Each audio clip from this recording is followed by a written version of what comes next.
Hello everybody, today I'm going to be talking about A Game of Thrones by George R.R. Martin. This is book 1 in A Song of Ice and Fire, and I'll be keeping my thoughts totally spoiler-free in this video. I'll be talking about what was special for me when I read this series for the first time so many years ago, how I found out about it, and I'll also talk about my recent reread experience, and then I'll talk about what's to come in the spoiler-filled discussions that will happen here on my channel within the next couple of weeks. So starting out, this book was published in 1996. It was influenced by The War of the Roses, which was a series of civil wars that took place in England in the 15th century. And I first found out about this series at a New Year's party in 2010 going into 2011. At that party, I had a couple of friends who were longtime fans of this series, and even back then, even when the 5th book had just come out or was just about to come out, they were frustrated with Martin because they loved this series so much, and even back then, Martin was known for taking a very long time between books in the series. So I was excited because this was pitched to me as medieval fantasy with dragons and zombies on the side. And my friends who read it were much more well-read in epic adult fantasy than I was at the time. So I decided I would take this on, and I was going to go into this series very slowly, very carefully, taking my time. And I did that. I took notes. I flipped back and forth between the cast list in the back of the book to where I was reading in the chapters. And the moment I got hooked in the first book was the chapter with Bran when he was exploring Winterfell and seeing it from all these various perspectives on the rooftop and jumping around. I just loved that chapter because I felt like it spoke to me, and when I was a kid, how I used to love to climb trees and go up on my parents' roof. And that's something I love in books, by the way, is when heights are explored, and that comes up quite a bit in this book. But anyway, I was hooked at that point, and as you know, if you know this book or you know even the show, things get pretty crazy from then on. So I was hooked. And after finishing the first book, I went right into the second book. I went right into every book after that. And so I think one of the things that made this particular book very special for me, especially back then, was that it was a multi-POV story. And there are several advantages with multi-POV.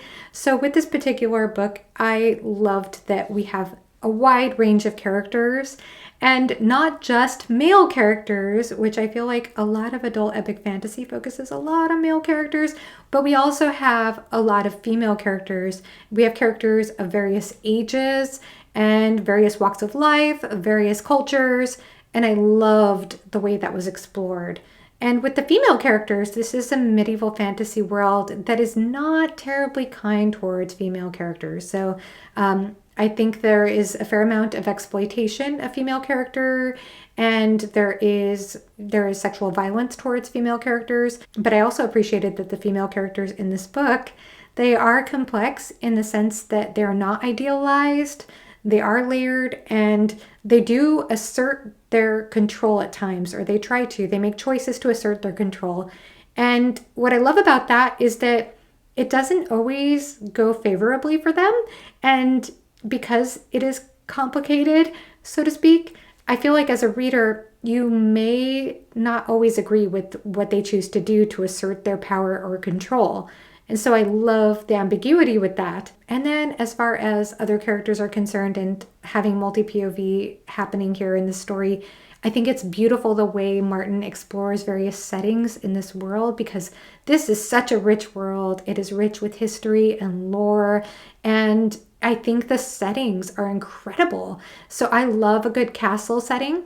In this book, you get at least 3 magnificent castle settings. And again, as I mentioned, the heights in Bran's chapter, that gets explored too with the wall and with the Eyrie. And you also, of course, get, and I'm going to mispronounce this word, Vias Dothrak in Daenerys' chapters. I tried to look up the pronunciation of that, and I'm probably still butchering it. But anyway, we'll go with that for now. Anyway, I think the settings are remarkable, and the way that you're seeing them through the character perspectives is also remarkable.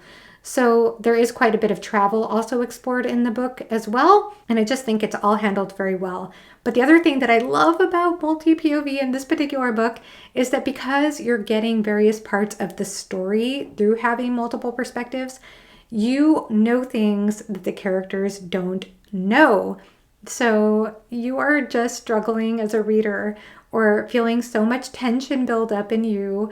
At least I was, wanting to know what would happen when the character would find out what you know, or when they would cross paths with another character. So I feel like that experience was so powerful because, again, they only have part of the story, but you have more parts of the story than they do. And I think that speaks to a larger theme in this series, which has to do with our human thing about blind spots. We all have blind spots in our lives, and some of those blind spots are just true blind spots that we just have no access to seeing about ourselves, but other blind spots are more within our grasp. And Martin does a great job of just making you confront that, making you confront some of the uglier parts of ourselves as humans, or some of the parts that are more humble, more human, that we just don't want to look at. We want to live in our fantasy idealism, and Martin doesn't let us do that. And so he really makes you look at that, and he makes the characters look at that. And meanwhile, while each individual character is struggling with that, there's also a bigger looming blind spot that many of them are not seeing that is hinted at in the prologue. So I feel like there are just various ways that Martin explores that. And the other thing that I also appreciate with what this particular series explores, especially in this first book, I think that morality is one of the most incredibly complex topics that comes up in this book for me as a reader, because sometimes in fantasy, we are focused, especially in fantasy that is not so dark, we are looking at mercy as an important part of hope and idealism. And in this particular series, mercy is seen as maybe the least strategic thing a person can do, and maybe not the wisest decision either. And I say that not because I believe that sincerely, but I feel like Martin does make you grapple with that. I think it's interesting. I guess it'll vary reader to reader, but I feel like he makes you struggle with that. And I think another thing that Martin does so well as far as human nature is concerned. Now, I know when I read Sapolsky's Behave, this was something that I learned about a little bit, especially with the hormone oxytocin. But I feel like Martin looks at the ways in which we bond. So we can create bonds with people. They might be in our family. They might be found family in a sense, like what happens over on the wall. But the ways in which we create these long-lasting bonds with people or let people into our inner circle might cause us to have less or extend less empathy to people other than our own, that are either way out across a body of water or that are just not in our close circle, not in our family, or whatever we consider our close circle to be. I think that gets confronted quite a bit in this series, especially regarding, children. I think that also gets explored a little bit. I don't want to say too much because I don't want to give away spoilers, but there are some interesting conversations about the ways that we other people and whether that is a strategic thing to do, a merciful thing to do, and which is the wiser decision overall. So this was something I love about Martin's morality. He does a lot of things that are interesting with moral perspectives in this series, and even just in this first book alone, he really shows you the struggle with it. And another thing I want to highlight regarding morality and incredible character work and incredible setting is the fact that Martin does such an amazing job, I think, of integrating rich character development, incredible setting and world building with magic and lore and plot at the same time. He does everything so well at the same time. I don't feel like you're ever slowing down the plot too much to explore the character work, maybe here and there, but not too much. And I don't think he ever sacrifices on anything to develop anything else. I feel like everything is so well integrated in the story. And one more thing I need to mention regarding character is the dialogue. The dialogue is fantastic in this series. It is so funny. It is so fun. I feel like each of the character voices is very distinct. And even just the way certain lines are repeated, they're done to great effect, even the way certain lines are repeated in characters' minds. And that, I think, is a real thing, the way that we can internalize what people say to us and it can become repeated in our thoughts. I think that that is so well accomplished, again, in this book. Now, as far as the reread experience for me compared to the first time I read the first time I read the book, as I mentioned, I took my time at the beginning. And then once I got hooked, I just was in anticipation and suspense and flipping the page and needing to know what would happen next. The second time I read the book, though, recently, I found myself being able to breathe with the story a lot more. And instead of feeling that sense of dread and suspense that I had the first time I read the book, I had an emotional experience of dread. So it was a different kind of dread. It was more like an emotional concern because I knew what was going to happen. So I actually found myself tearing up at times and just having a whole other kind of emotional experience. And when you reread the book, I know a lot of people can tell you this as rereaders, there is so much foreshadowing. You might even pick that up if you read the book after watching the show. But in any case, there is so much foreshadowing that I didn't notice the first time I read the book. And of course, I read all 5 books before watching the show. So it was quite the experience to notice that.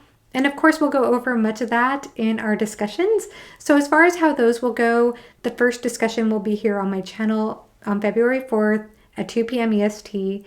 And with that discussion, it will have the other co-hosts of this read-along, including Joanna Sousa, Yolene from Yolene Reads, Alex from Tall Guy Reads, and Scott the Bald Booktuber. And with that, we will talk about spoilers for book 1 for the first half. So we're going to be talking about impactful moments, our experience overall, reading or rereading the book, and we're going to be talking about various settings.